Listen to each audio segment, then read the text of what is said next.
Nengo yepesa biso bilan makambo eleki ndenge nini na presque comme matin Fally Ipupa nenga eboe pour muta beta kuna faut négocier na ba combattant pour combat continuer ou bien Fally Ipupa peut son stratégie ya nini.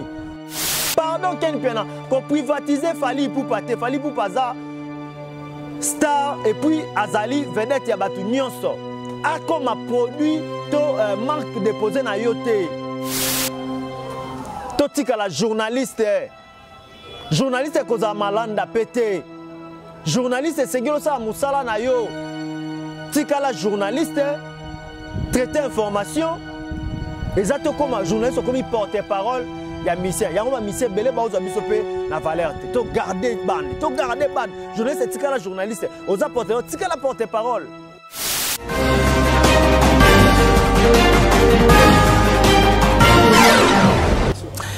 To sepeli na bino parce que boza ebele ba ikeli bosa ba etando na bino pona kolanda biso na entretien et tozana yango. Je dis un très grand merci à mon boss leader chez la Vita Koloma Solo depuis France Nzambe apambola yo, merci beaucoup pour na ba geste et puis confiance aux sala biso chacun sotozoyaka na ba etando pona ko sombi kinya makanisi na bandeko et par rapport à makambo to salaka veut dire que zoko mape ko yokana loleni to koloba.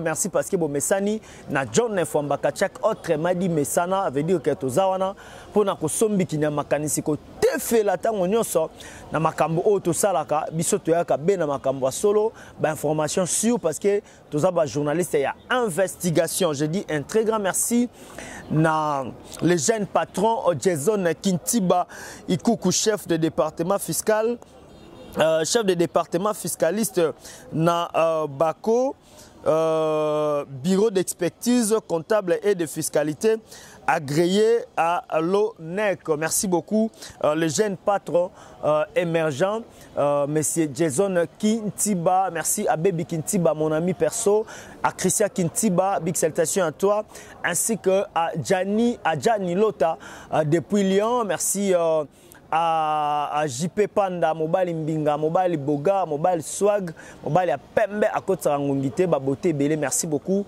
à JP Panda depuis Suisse, sans oublier mon envié François Fwamba, Fabas, Guillaume Fwamba, Zouré, El Chantomatondo, Maman à Christian, merci beaucoup pour la geste, merci à Batonion, Soposa Kolanda Biso de partout, Maman ici, on a grande sœur propre, Lisizo, la grande sœur, il y a un joueur qui tokwa s'appelle Sabiso Room depuis France, Soposa Kolanda Biso au départ tout au liquete, Tokolexa Bangoua Malamu, Biso Nabino Awa, na Masolo qui toko Tozana Yango, ainsi que mon ami perso, Maître Vadi, gouverneur Wachenia depuis États-Unis, gouverneur à Congolais, Nyonso, na États-Unis, big salutation à toi, mon ami Maître Vadi Wachenia. Voilà, merci beaucoup. Tout na John Fwamba, Aye Kolobani, ni tueko tefela toko sombi kina makanisi, to taeba vet, na sije nini, na bandine bandelina nous féliciter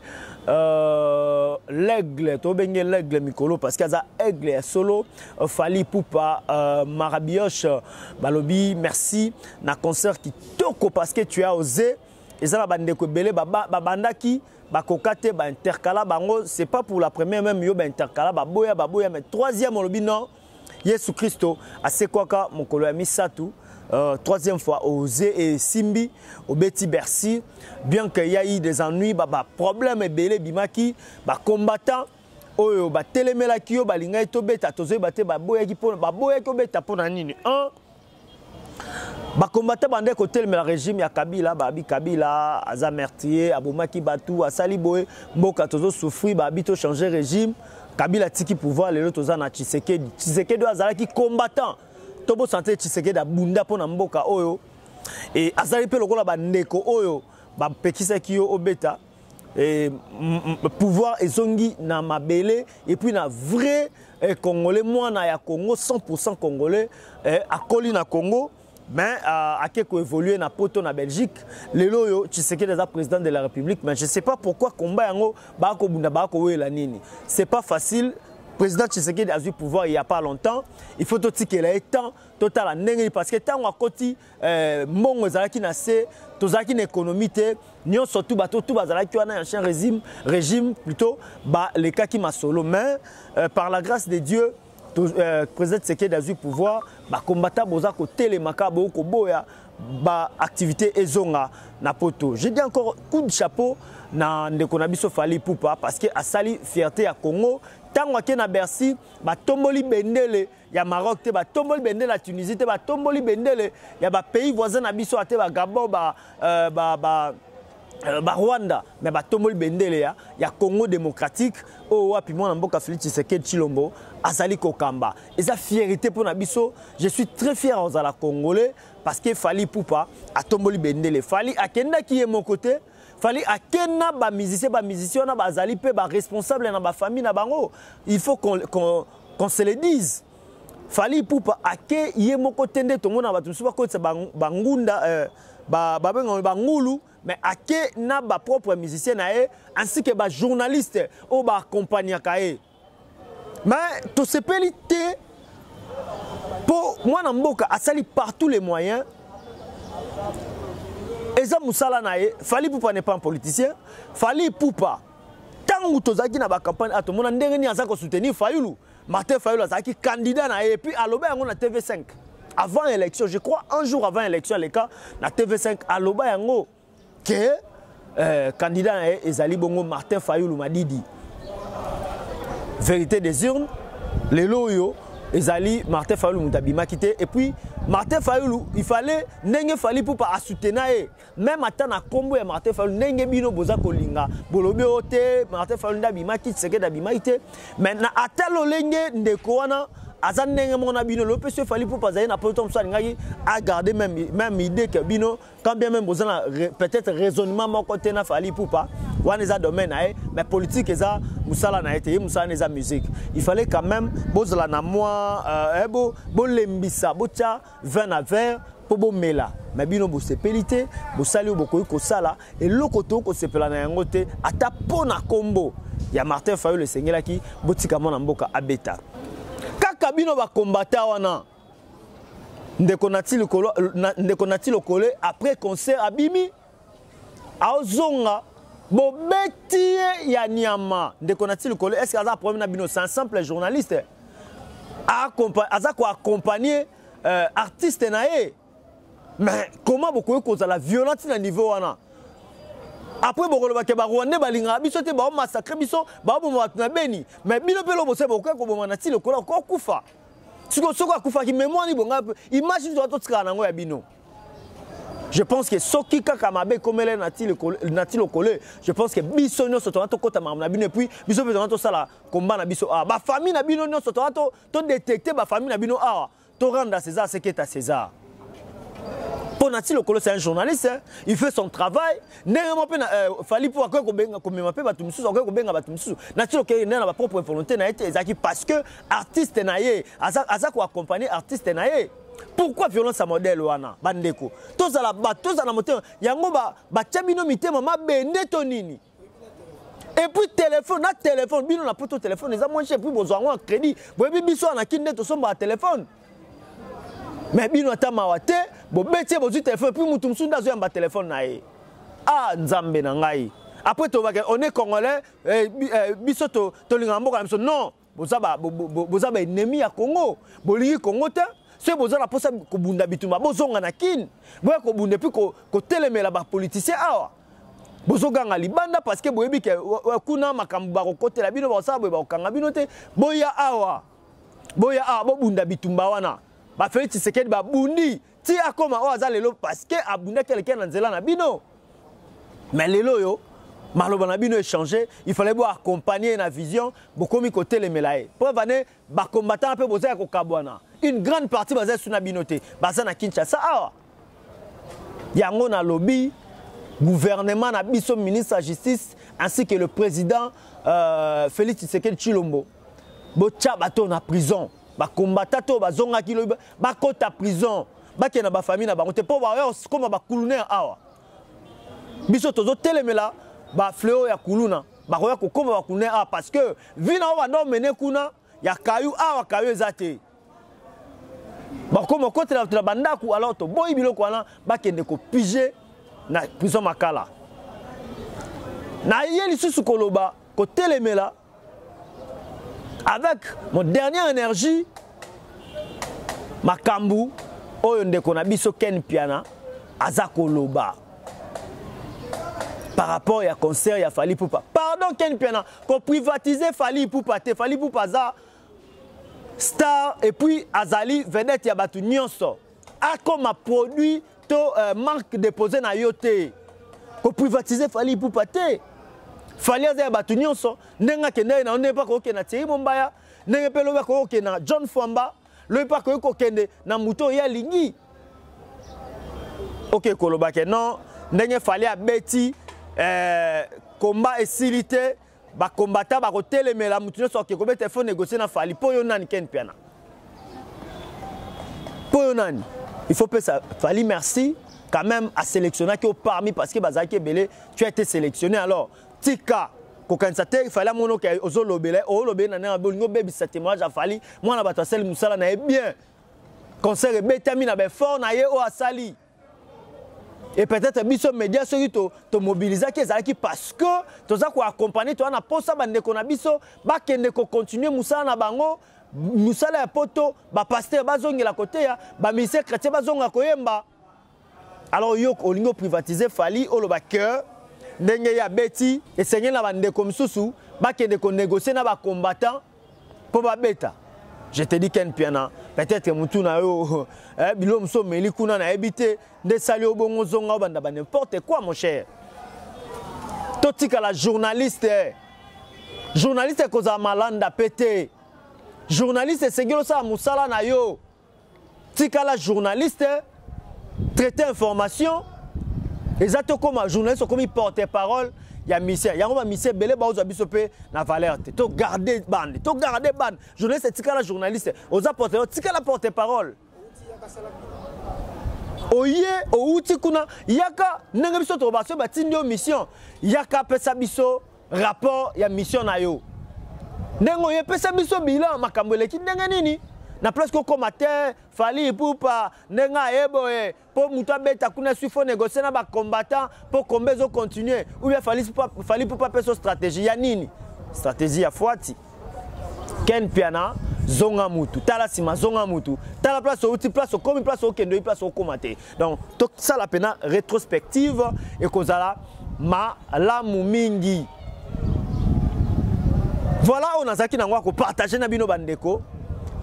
Et ça qui est ça la analyse comment concert ya Fally Ipupa et les gars qui mais total ananu extrait kaka botala bino batu bazolo baba n'importe quoi ça les tonda kité et ça va mixage banine tolanda biso na bino tozonga pour na ko continuer analyse na biso en beauté c'est parti.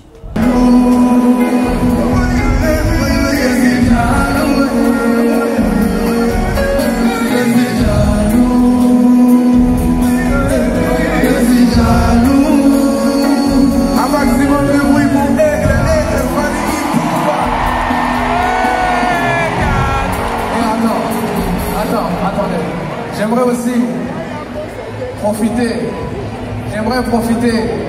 prendre juste 2 secondes pour dire quelque chose. Je suis très fier d'être congolais aujourd'hui. Je suis très fier d'être là ce soir parce que ce soir on écrit une nouvelle page dans l'histoire. Ce qui est fait aujourd'hui, c'est pas n'importe quoi, c'est sérieux. Vous avez tous participé à ça, vous n'avez pas eu peur, vous êtes venus.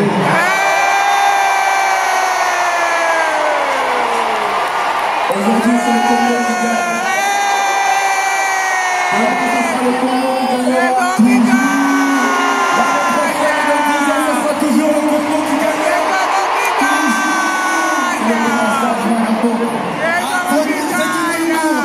Merci Nabino parce que vous avez continué Kolanda Biso, Bolandi Biso Nabino TV za radio te, to moni ndenge nini salle ya Fally Ipupa ebetaki. Etondaki salle o Fally Ipupa ndeko beta na Bercy, bota ndenge ni etondaki bo. Moni yango mixage ya nini? Banzemba ba nouveauté banzemba sika. Nde boyo ki wana. Ba extra banzemba. Et puis eloko mosusu na kotelemela ndeko oza combattant combattre ba politicien bozela ba politicien so ba ekuna ba boshab so ba ekuna bobeti ba mabanga ba mende ba ekuna bobeti ba mabanga ba musicien te botika ba musicien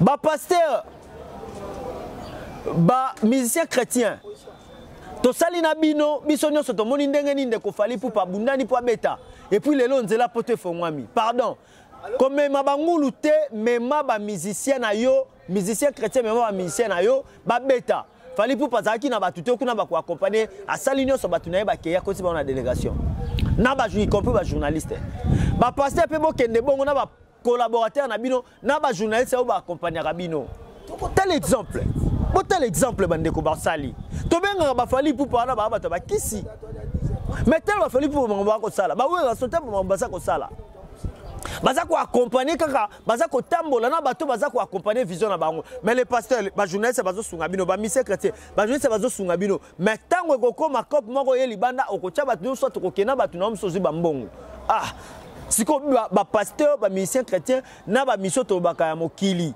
banani o bazo sa malamu banani o bazo ko sunga avenir ya bandeko donc c'est que il faut mission surtout comme oyamba bango nyonso. On est en train de faire notre travail. Moi, je suis journaliste chrétien, je suis chrétien, né dans une famille chrétienne. Alors, je fais mon travail étant journaliste. Je vais recevoir tout le monde. Nous surtout à Bengami, à la actualité, aux la musicien, aux la comédien, aux la musicien Mukili. Et à la nani o aibike pour ça à divulguer information na ye. Na koyambaye na plateau nanga, toko sala na émission na ko tune mituna par rapport ya oye à salaka. Totika kozala ba hypocrite totika kozala hypocrisie tosala mosala lolenge oyo elongo bani merci bozala ke bele kolanda biso entretien on a sali ezatena ko rendre ba compte na batu je suis journaliste et je resterai journaliste je fais mon travail ba combattant bolandi ngai bozo leso po bandeko ba e a on a bisi bino boko mona suite na bango ma prison makala les autres de la bango po eloko ba sali wana ko beta journaliste bebike ba okanga yo lo nini lo il faut ça na ngona mboka na biso boko ba lo ezate na mboka na biso to ko lakisa bino ke lo ezali. Nous avons des gens aussi compétents au bako sa musalo lenge oyo elongo bani. Merci Nabino Nyonso. Bozala ke bele kolanda biso de partout. Merci na jeune patron Jason Kintiba, les grands fiscalistes ba obiaza ko émerger sans chabwa sans kisi sans nini. Musale oke kitoko ozana posa entreprise ne mata benga monsieur Jason Kintiba to benga nga numéro zana na peso numéro na cha en contact na o ba kanga na ba DG yo ba nini ba nyongo entreprise na Congo to libanda eza ozana ba nyongo entreprise mbongo mata ya roya akosamba ko discuter ko kita. Merci maître Jason Kintiba pour na ba geste le kebele. Merci na boss na ngai chez la Vita Leader depuis France Koloma Solo na lela ya dégâts. Merci beaucoup pour na geste. Merci pour la confiance. Oza ko continuer ko sala biso ba simple serviteur na yo. Merci maman Nzamba Pambola yo. Merci na gouverneur wa Kenya wa Kenya wa Tansh. Gouverneur wa Kenya depuis États-Unis yende Koloma Solo avandisa ba congolais nyonso Vadi RVD maître Vadi Nzamba Pambola yo. Merci na maman ici depuis France, grande sœur propre ya Room. Merci. Merci à El Chantomatondo, maman na Christian. Merci beaucoup mère nanga na lela ya dégâts. Merci à François Famba mon vieux. Merci à JP Panda Mobile Mbinga, Mobile Swag. Merci à mon vieux Guillaume Famba Zouré Zamba Pambola yo. Merci Nabino Nyonso, merci à vieux Sylvain Diessa depuis Suisse Zamba Pambola parce que Maël Leke Bele beaucoup Kokoba. Merci à Titika Dima au assuré réalisation pesima ya caméra ya émission soki esumasi azongité tokuta bino mikolo nzali ko yana numéro asika makambo asika. Quant à moi je vous dis ciao.